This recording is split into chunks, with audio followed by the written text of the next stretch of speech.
sommes extrêmement heureux et le projet va pouvoir avancer et dans le bon sens. Satisfaction pour le promoteur en charge du centre commercial Atoll de Beaucouzé. Ce midi, la commission départementale d'aménagement commercial a donné son feu vert pour la création d'Atoll. D'ici 3 ans, 71 000 m² de surface de vente pousseront ici aux portes de Beaucouzé.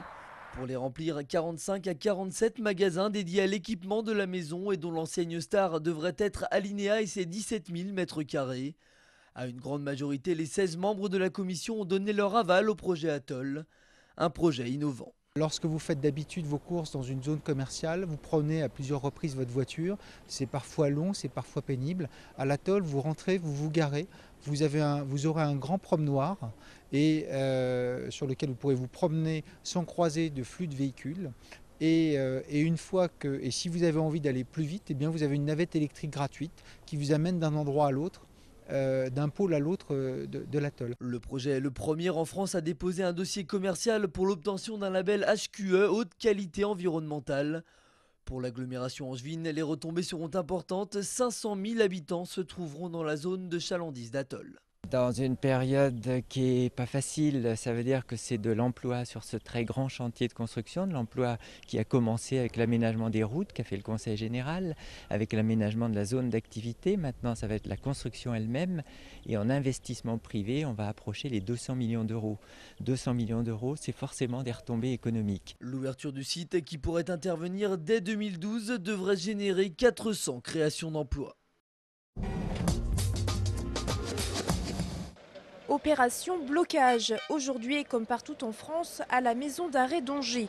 Les surveillants pénitentiaires ont empêché toute la journée les extractions judiciaires et les transferts de détenus.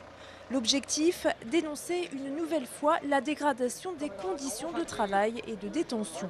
On nous parle de nos missions donc de sécurité, qu'on doit garder les personnes à l'intérieur, de réinsertion. Vous ne pouvez pas faire de réinsertion quand vous êtes 2 pour 140 sur 3 niveaux, vous gérez malheureusement que l'urgence.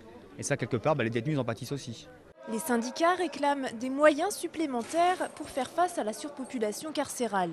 La maison d'arrêt d'Angers compte plus de 400 détenus pour 242 places. Promiscuité, violence, les surveillants sont les premiers à faire les frais de toutes les tensions. Au lieu d'être des cellules individuelles, ils sont 2 voire 3 en cellule. Et c'est très difficile à gérer. Au moindre incident, c'est compliqué en fait. On doit s'adapter. La direction de l'établissement n'a pas souhaité s'exprimer. Le mouvement se poursuivra jusqu'à jeudi. Les parloirs, eux, ne seront pas bloqués. Les cours ont repris ce matin à la faculté de lettres de Belleveille. Après 4 semaines de blocage, les étudiants ont en effet retrouvé le chemin des amphis. La fin d'année approchant, les étudiants s'interrogent cependant sur les dates qui seront fixées pour les examens. Les validations par contrôle continu posent également question. On ne sait pas trop ce qui va se passer. Normalement, on n'a pas de devoirs et d'exposés jusqu'en mercredi. Et à partir de là, normalement, à l'AG, on va se décider si les cours vont être prolongés ou pas, quand vont avoir lieu nos partiels et tout ça. Parce que normalement, nous, en première année, on est en contrôle continu. Et pour l'instant, on n'a pas eu de contrôle continu du tout du 2e semestre. Donc, on va voir ce qui va se passer. Il ne faut plus bloquer, je pense. Il faut agir différemment pour qu'on puisse finir notre année parce que notre filière elle est beaucoup concernée par les stages. Et du coup, on a des stages qui commencent en juin et on risque d'être pénalisé à ce niveau-là. Une assemblée générale se tiendra effectivement mercredi prochain. Les syndicats étudiants et la présidence de l'université discuteront dès le lendemain d'un calendrier d'examen et d'éventuels aménagements d'emploi du temps.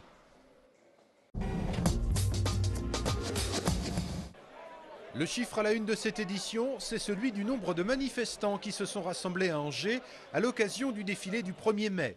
Selon les diverses estimations, ils étaient entre 4 500 et 5 000 à battre le pavé. À titre d'indication, seulement 800 personnes avaient été comptabilisées l'an dernier pour cette même occasion à Angers. Au total, les 4 défilés organisés cette année dans le Maine-et-Loire pour la fête du travail auront rassemblé environ 8 000 manifestants. Contestation toujours avec environ 130 personnes qui ont défilé samedi après-midi dans le centre-ville d'Angers pour réclamer des hébergements pour les SDF et les demandeurs d'asile. Cette fois-ci, la manifestation s'est déroulée dans le calme et sans heurts avec la police, contrairement à ce qui s'était passé le 25 avril dernier. Selon les manifestants, la préfecture s'est engagée à trouver des solutions d'ici le 15 mai prochain pour les personnes qui sont actuellement en attente d'un hébergement. 12 kilos. 12 kilos de papier qui auront fait couler beaucoup d'encre. Le plan local d'urbanisme de l'agglomération angevine, récemment annulé par le tribunal administratif de Nantes, est un document de poids que les membres de l'association La Sauvegarde de l'Anjou trouvent bien illisible. Car ils l'ont étudié en détail sans y trouver assez de considération pour le patrimoine culturel et environnemental qui leur est si cher. Parmi les projets du PLU aujourd'hui en suspens, la construction de logements sociaux à Trélazé sur le site de 6 hectares de l'ancienne manufacture des allumettes. Un bel exemple de patrimoine architectural que la sauvegarde de l'Anjou voudrait voir conserver. Il nous semble que vraiment partout, il y a matière à repérer ce qui fait l'identité, la personnalité de chaque ville, de l'agglomération. Et ici, un site comme celui des Ardoisières, cet ensemble industriel, il a une valeur à l'échelle de l'agglomération. Ici, il y a un terrain qui a été choisi comme ça pour faire du logement social. Ce n'est pas simplement pour mettre une étiquette sociale et patrimoine. Il faut vraiment que ce soit une volonté de conserver aussi le patrimoine. Sans ça, il faut travailler sur un terrain vierge. Ça, c'est des graminées qui résistent, qui vont faire leurs graines avant la grosse sécheresse de l'été. Toujours à Trélazé, mais cette fois aux Ardoisières, l'agglomération aménage en ce moment un parc et une piste de vélo. Cette fois, la sauvegarde de l'Anjou s'inquiète des conséquences que ces travaux auront sur l'écosystème local. On a derrière moi justement un milieu très sec maintenant, mais où il pousse des plantes qui n'ont pas de concurrence parce qu'il y a quelques qui peuvent pousser là. Les pistes cyclables feront-elles disparaître les orchidées sauvages des Ardoisières? Réponse dans quelques années.